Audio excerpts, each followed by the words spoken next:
Hillary Clinton has described already, the meeting in the White House over 2 years ago, everyone in the national security team recommended arming ISIS. ISIS got started through funding from our friends and allies. So you're in a little bit of a dilemma on that. We need to leave that kind of fuzzy on this, but we need the authorization to follow the leads, put the troops in, and play this.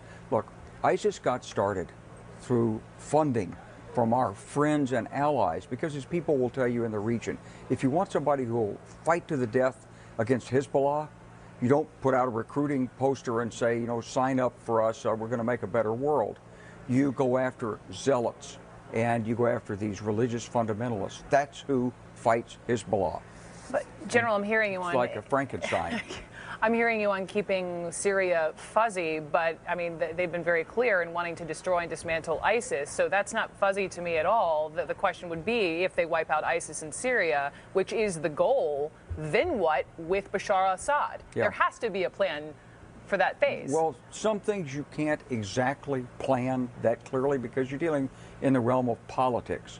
So part of it is, can you get the Russians to withdraw their support from Bashar al-Assad? How would you do that?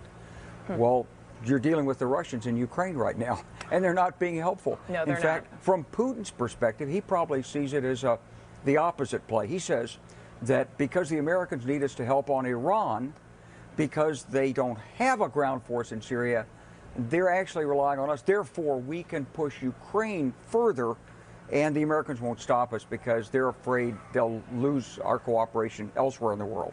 So he's playing it that way. So this is difficult. You can't always lay everything out linearly in advance.